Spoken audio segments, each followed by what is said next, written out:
বড় আবুর হাসবেন্ড আমার হাত ধরে যেদিন বলেছিল কেউ কিছু জানতে পারবে না, সেদিন থেকেই আমি খুব ভয়ে ভয়ে থাকতাম। আপুর বাসায় আসা যাওয়া বন্ধ করে দেই। আপুর 6টা মাসের কিউট বাচ্চাটা কোলে নিতে মাঝে মধ্যে খুব ইচ্ছে হতো, কিন্তু আপুর বাসায় যাওয়ার আর সাহস হয়নি। একদিন রাতে আপু কল দেয় আম্মুর মোবাইলে। আম্মু কল রিসিভ করে কথা বলতে বলতে আমার রুমে আসেন।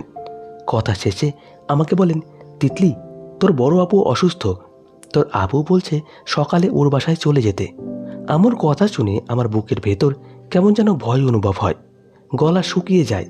আমি মুখ খুলে আম্মুকে আপুর বরের কথাটা বলতে চেয়েও বলতে পারিনি। শুধু আপুর বাসায় না যাওয়ার ব্যর্থ চেষ্টা করেছি। আম্মু আর কয়দিন পরেই তো আমার এসএসসি পরীক্ষা। এখন যদি আপুর বাসায় যাই পড়াশোনা নষ্ট হবে তো। তাছাড়া কোচিংয়ের টাকাগুলো শুধু শুধু দিতে হবে। তোর আপু কি সারা জীবন অসুস্থ থাকবে নাকি? 2-4 দিনের বেশি তো থাকা লাগবে না। তাছাড়া ওর শাশুড়ি তো বগুড়া গেছে, ওর শাশুড়ি আসলে চলে আসিস, আর বই নিয়ে যাবি। যখন সময় পাবি বই নিয়ে বসবি। আম্মু কামাল স্যার ফিজিক্সের স্পেশাল ক্লাস নিচ্ছে, এখন ক্লাস মিস করলে পরে কিছুই বুঝবো না। আচ্ছা, আজ তুই তোর বোনের বাসায় না যাওয়ার এত অজুহাত দিচ্ছিস কেন বলতো? এতদিন তো সুযোগ পেলেই বলতি আপুর বাসায় যাব। না আম্মু, সত্যি বলছি, কামাল স্যার ট্রেনিংয়ে চলে যাবে, এখন যদি ক্লাসটা মিস করি বুঝোই তো। বাবা পাশের রুম থেকে আম্মুকে ডাকলেন। আম্মু যাওয়ার সময় আমাকে আবারও বলে গেলেন আমাকে যেতেই হবে, পড়াশোনা এত বেশি নাকি ভালো না। আমি কি করব বুঝতে পারছি না। বই খোলা রেখে 2 হাত বইয়ের উপর রেখে ডান গালটা হাতের উপর রেখে বসে আছি, আর এক দৃষ্টি দিয়ে জানলা দিয়ে বাইরে তাকিয়ে আছি। বাইরে অন্ধকার। এই অন্ধকার রাতেও মানুষজন রাস্তায় ভরপুর। কিছুক্ষণ পড়ার টেবিলে বসে থেকে বিরক্ত লাগার কারণে বই রেখে টিভি রুমে গেলাম। টিভি অন করতেই একটা নিউজ দেখলাম, আর সেই নিউজটা দেখে আমি আরও বেশি আতঙ্কিত হলাম। 9ম শ্রেণীর পড়ুয়া 14 বছর বয়সী এক মেয়ে তার বড় আপুর হাসবেন্ড দ্বারা ধর্ষিত। নিউজটা দেখে টিভিটা অফ করে দিয়ে আমার রুমে চলে আসলাম। নিউজটা দেখার সাথে সাথে বুকের মধ্যে ঠিক কেমন অনুভূতি হয়েছিল বুঝতে পারিনি। আমি সারা রাত ঘুমোতে পারিনি। ভোর হওয়ার আগে একটু ঘুমিয়েছিলাম। সকাল হতে না হতেই আম্মু নামাজ পড়তে ডাকছেন। আমি বিরক্তি নিয়েই বিছানা থেকে উঠে অজু করে নামাজ আদায় করি। নামাজ শেষে আল্লাহর কাছে হাত তুলে অনেক দোয়া করি। আম্মুর সাথে সকালে নাস্তা তৈরি করতে সাহায্য করেছি। আমি পেঁয়াজ কুচি করে আম্মুর হাতে পেঁয়াজের বাটিটা দিই। আম্মু বাটি হাতে নিতে নিতে বলে, শোন মা, তোর ভাই নেই, রোমানকে, মানে আপুর হাসবেন্ড, তোর আপন ভাই মনে করবি। ছেলেটা কত ভালো। ও যখন আম্মু বলে ডাক দেয় কলিজাটা জুবিয়ে দেয়। আজ একটা ছেলে যদি থাকতো। আম্মুর এসব কিছু আমার কানে যাচ্ছে না। আমি শুধু ভাবছি আপুর বাসায় নিজেকে রক্ষা করতে পারবো তো, নাকি গতকাল রাতের নিউজটার মতো আমারও নিউজ বের হয়। রান্না শেষ করে সবাই একসাথে বসে নাস্তা করছি। আম্মু বাবার প্লেটে রুটি দিচ্ছে। বাবা রুটি মুখে দিয়ে বলছেন, ভাজিতে লবণ কম হয়েছে। আমি লবণের বাটি বাবার দিকে ঠেলে দেই। বাবা লবণ নিচ্ছে আর বলছে, জানিস মা, তোদের মুখ না দেখলে দিনটাই কেমন যেন যায়। আমাদের কোনো ছেলে সন্তান নেই, আর আমি কখনো ছেলে সন্তান আশাও করিনি। তোর মা অবশ্য সবসময় একটা ছেলে সন্তানের আশা করত, কিন্তু আমার কাছে তোরাই সব। কাল রাতে ভাবলাম তোর আপুর বিয়ে হয়ে গেছে, অথচ বিয়ের পর থেকে এই পর্যন্ত এ বাড়িতে এসে 4টা দিন থাকতেই পারে না। বাস্তবতা কত কঠিন। মেয়েটার মুখটা খুব মিস করি, তাই তো মাঝে মধ্যে অফিস থেকে ফেরার পথে দেখে আসি। মুখে এক টুকরো রুটি নিয়ে তারপর বাবা আবারও বললেন, তোকে এত কথা কেন বললাম জানিস? না বাবা, আমি বুঝতে পারছি না। কারণ আজ তুইও ওর বাসায় চলে যাবি। তোর মা আর আমি একা বাসায় একটুও ভালো লাগবে না। বাবার কথায় বুকটা আরও বেশি দুমড়ে মুচড়ে গেল। হঠাৎ করেই বাবা আমাকে নিয়ে একটু বেশি চিন্তিত মনে হচ্ছে। আমি উপলব্ধি করলাম হয়তো বাবার মনে আমার কিছু হতে পারে, ভয় জাগছে। কিন্তু পরক্ষণেই বুঝতে পারলাম কিছুই না। বাবা আমাকে নিয়ে এসব বলার পর বাবাকে আমি বললাম, বাবা, আপুর বাসায় যেতে ইচ্ছা করছে না। তাছাড়া কামাল স্যারের স্পেশাল ক্লাসগুলো মিস হয়ে যাবে। কি করব বুঝতে পারছি না। বোনের বিপদে বোনেরা হাত গুটিয়ে বসে থাকলে হয় না মা। আমি প্রতিদিন অফিস থেকে ফেরার পথে তোদের দেখে আসব। বাসে বসে আছি, জানলার পাশে সিট আমার। আমার ডান পাশের সিট ফাঁকা।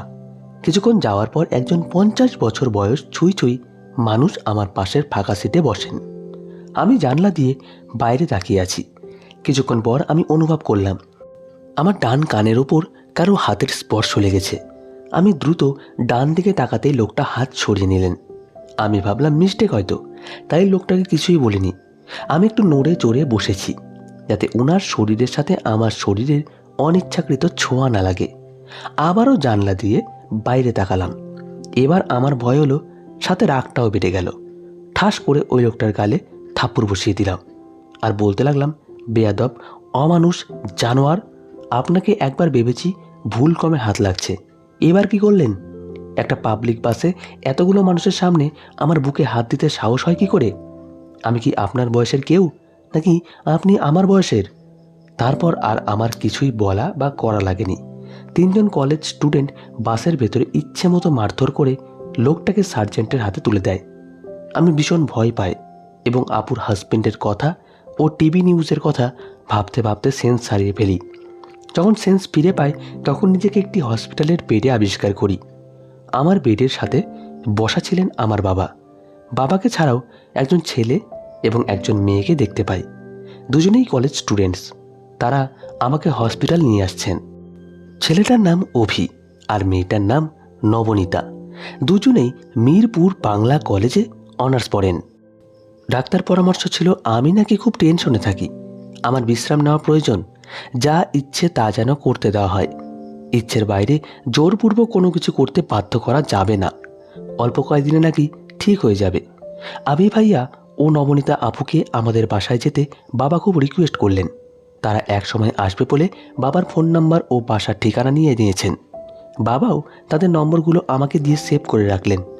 বাসায় আসার পর আম্মু আমাকে জড়িয়ে ধরে অনেক কান্না করলেন। আম্মুর কান্না তখন আমার কাছে ভালোই লেগেছিল, কারণ আমাকে আর আপুর বাসায় যেতে হবে না। 3 দিন আমি শুয়ে বসে আর টিভি দেখে কাটিয়েছি। আজ আপু আসছে আমাকে দেখতে। নিজের অসুস্থতা দেখে ভালো করে সেরে উঠতে না উঠতেই আমাকে দেখতে চলে আসছে। আমি তখন সম্পূর্ণ সুস্থ, তবুও সবাইকে বোঝাচ্ছি আমি সুস্থ হইনি। পরদিন আপুর হাজবেন্ড আসছে আপুকে নিতে। তিনি শুধু বারবার আপুকে বলছে আমাকে যেন তাদের সাথে নিয়ে যায়। আমিও আপুকে বলছি আপুর বাসায় আর যাব না। আপু একটু কষ্ট পায় এবং রাগও করে, তাতে আমার কিছুই করার নেই। আমি সিদ্ধান্ত নিয়েছি আপুর বাসায় আর যাবই না।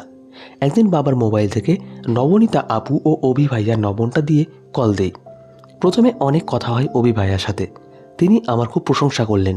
আমাকে বললেন অন্যায়ের প্রতিবাদ করলে অন্যায়ের প্রবণতা কমে যায়, যারা অন্যায় করে তাদের সাহসও কমে যায়, আর যদি অন্যায়ের প্রতিবাদ না করে সহ্য করি তাহলে নাকি অন্যায় বাড়তেই থাকে।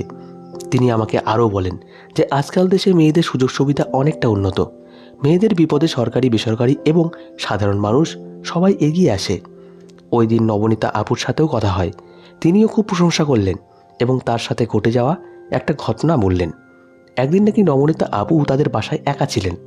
তার ছোট কাকু আগে থেকেই তার দিকে ভিন্ন নজরে চোখ রাখতেন, আর এটা তার চাচাতো ভাই দুজনও জানতো। তো তার মা বাবা কেউ ওই দিন বাসায় ছিল না, আর এই সুযোগে ছোট কাকু তাদের বাসায় যায়। অনেকক্ষণ কথা বলে হঠাৎ করে আপুর উপর ঝাঁপিয়ে পড়ে। আপু আগে থেকেই বুঝতে পারে কাকু কেন আসছে, তাই তার ছোট কাকু বাসায় আসার সাথে সাথে অন্য রুমে গিয়ে আপুর চাচাতো ভাইদের কল দিয়ে বলে পেছনের দরজাটা খুলে রাখছে। যখনই লম্পট কাকুটা আপুকে জড়িয়ে ধরে তখনই তারা ওই 2 জন চাচাতো ভাই আপুকে রক্ষা করে এবং লম্পট কাকুকে মারধর করে পরিবারের সবার মতামতে বাড়ি ছাড়া করেন। রাতভর চিন্তা করছি আপুর হাজবেন্ড আমার সাথে যা করতে চাচ্ছে তা খুব অন্যায়। এটা থেকে চূড়ান্ত মুক্তি পাবো কিভাবে? বারবার ভাবছি আপুর কাছে কি বলবো। আবার এটাও ভাবছি আপুর কাছে বললে আপু খুব কষ্ট পাবে। আপু তার বরকে খুব বিশ্বাস করে এবং জীবনের চেয়ে বেশি ভালোবাসে। আমি যদি আপুর কাছে এসব বলি আপুর সংসারটা ভেঙে যাবে। কি করব না করব সিদ্ধান্ত নিতে পারছি না। আম্মুর কাছে বললে আম্মু আমাকে উল্টে বকা দেবে। বাবার কাছে এমন কথা কেমন করে প্রকাশ করি? মাথায় কাজ করতো না, কি করব না করব কিছুই ভেবে পাইনি। আমার আপু অবশ্য জানতো তার হাজবেন্ড খুব বেশি বেশি আমার গাল ধরে চিমটি কাটে। আপুর কাছে এই জিনিসটা স্বাভাবিক ছিল না। আবুকে অবশ্য অনেকবার বলেছি তার বর এভাবে আমাকে গাল যেন না টানে।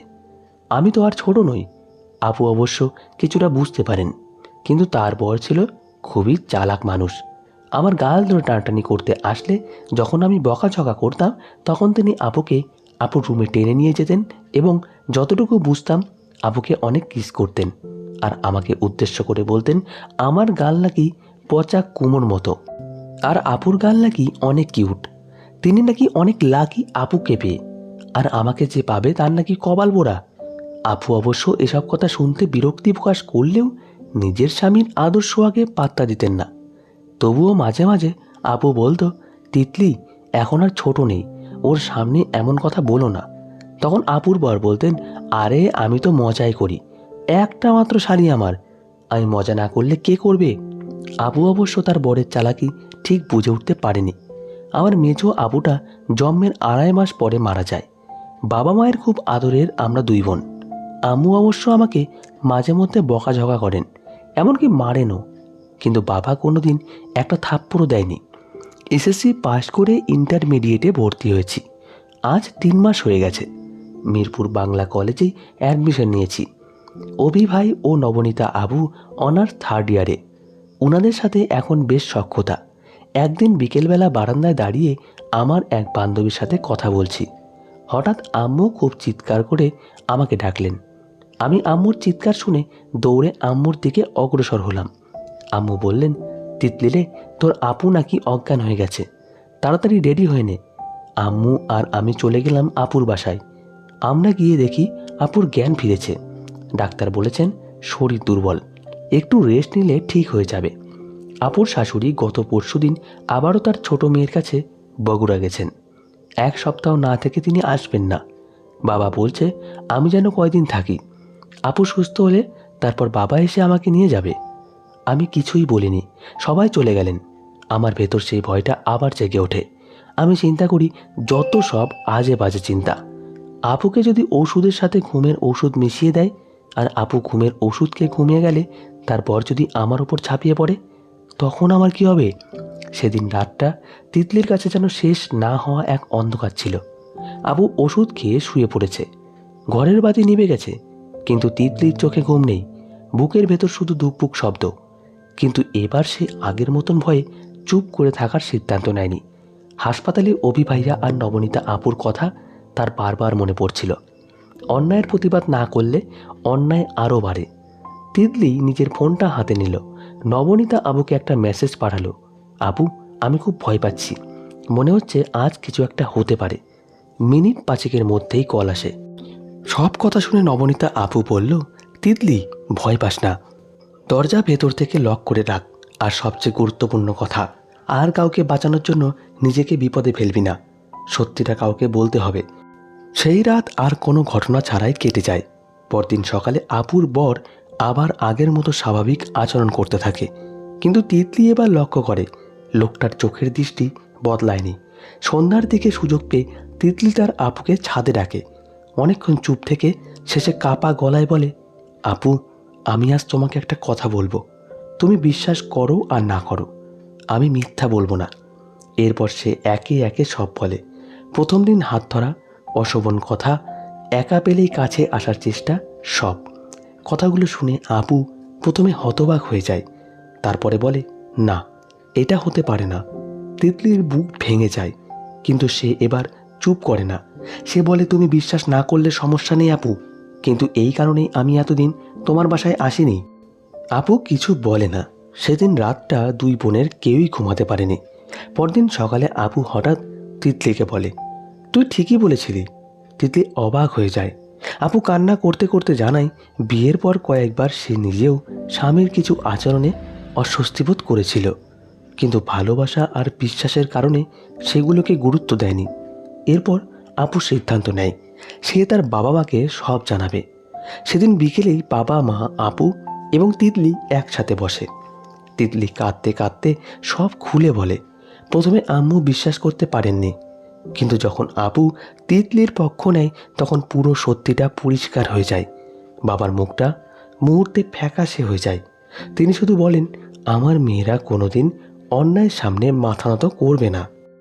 এরপর পরিবারের সবাই মিলে আপুর স্বামীর মুখোমুখি হয়। প্রমাণ আর ঘটনার বিবরণ শুনে সে প্রথমে অস্বীকার করার চেষ্টা করে, পরে নানা অজুহাত দেয়, কিন্তু এবার আর কেউ তার কথায় বিশ্বাস করেনি। আপু নিজের সন্তানের ভবিষ্যৎ আর নিজের সম্মানের কথা ভেবে কঠিন সিদ্ধান্ত নেয়। যে মানুষ বিশ্বাসের মর্যাদা রাখতে পারে না, তার সাথে সংসারও নিরাপদ নয়। কয়েক মাস পরে আপু নিজের জীবন নতুন করে গুছিয়ে নেয়। তিতলিও পড়াশোনায় মন দেয়। অভি ভাইয়া আর নবনীতা আপুর সাথে তার যোগাযোগ থেকে যায়। এই ঘটনার পর তিতলি একটা জিনিস শিখেছিল, ভয়কে লুকিয়ে রাখলে ভয় আরও বড় হয়, কিন্তু সত্যি কথা বলার সাহস করলে পাশে দাঁড়ানোর মানুষ পাওয়া যায়। 2 বছর পরে কলেজের এক অনুষ্ঠানে বক্তব্য দিতে গিয়ে তিতলি বলেছিল, নিজেকে রক্ষা করা কখনো স্বার্থপরতা নয়, অন্যায়ের বিরুদ্ধে কথা বলা লজ্জার নয়, লজ্জা অন্যায়কারীর। সামনের সারিতে বসে থাকা তার বাবা তখন চোখ মুছছিলেন, আর পাশে বসা আপু গর্বভরা চোখে ছোট বোনের দিকে তাকিয়েছিল। আর এখানেই গল্পের সমাপ্তি হলো। তো বন্ধুরা, গল্পটি ভালো লাগলে একটি লাইক দেবেন। ধন্যবাদ।